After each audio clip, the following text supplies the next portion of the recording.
ആദ്യമൊക്കെ നമുക്ക് കോമഡി ആയിട്ടല്ല തോന്നിയത്, ഭയങ്കര ജെനുവിനായിട്ട് തോന്നി. എന്നുവെച്ചാൽ ഒരു മകൻ അപ്പൻ്റെ അടുത്ത് കാണിക്കുന്ന സ്നേഹം, അപ്പൻ ചെയ്ത കാര്യങ്ങളോട് അപ്പൻ ഇരുന്ന സ്ഥാനത്തോടുള്ള ബഹുമാനമൊക്കെ തോന്നിയിട്ട് ചെയ്യുന്നതെന്ന് തോന്നി. പിന്നെ പിന്നെ ഇത് മുതലാക്കുകയാണോ, അപ്പൻ്റെ പേര് വെച്ചിട്ട് മുതലാക്കുകയാണോ, ഈ കാണുന്നതിനും പോകുന്നതിനും പറയുന്നതിനും എല്ലാത്തിലും അപ്പൻ്റെ പേര് വെച്ച് എന്നെ ജയിക്കുന്നത്. ഇതിങ്ങനെ ഒരുത്തൻ, ഇത് ഭയങ്കര ഓവർ. പിന്നെ പിന്നെ ഇത് ഭയങ്കര ഓവറാണ്. ഇതൊക്കെ അഭിനയമാണെന്ന് കാണുന്നവർക്ക് ചിലപ്പോൾ മനസ്സിലാവും. കാരണം എന്ന് വെച്ച് കഴിഞ്ഞാൽ ആദ്യം ജെനുവിനായി തോന്നി, പിന്നെ പിന്നെ മുതലാക്കുന്ന പോലെ തോന്നി.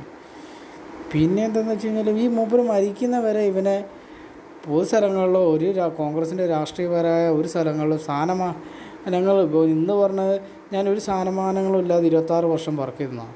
ഞാൻ എവിടെയും കോൺഗ്രസിൻ്റെ ഒരു പരിപാടിയിൽ ഇവനെ കണ്ടിട്ടില്ല. ഇവൻ ഡൽഹിയിൽ എവിടെയോ പഠിക്കുകയായിരുന്നു പറഞ്ഞു. മരിച്ചു കഴിഞ്ഞപ്പോഴേക്കും അപ്പൻ്റെ ആ പേര് വെച്ചിട്ട് MLA സ്ഥാനത്തേക്ക് വന്നു, ചെക്കൻ ജയിക്കുകയും ചെയ്തു.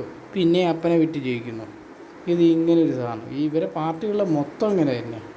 ഇത് ഒരെണ്ണത്തിന് മാത്രം വിവരമില്ലാത്തതാണോ, കൂടെയുള്ള സപ്പോർട്ട് ചെയ്യുന്നതിന് വിവരമില്ല, അത് വേറൊന്നും. എന്ത് ചെയ്യാനാ? വയനാട്ടിൽ കണ്ടില്ല, വയനാട്ടിൽ അത്രയും ചെയ്തിട്ടും വയനാട്ടിലുള്ള ഒറ്റ ഒരെണ്ണങ്ങൾ വോട്ട് ചെയ്തില്ല, തോൽപ്പിച്ചു.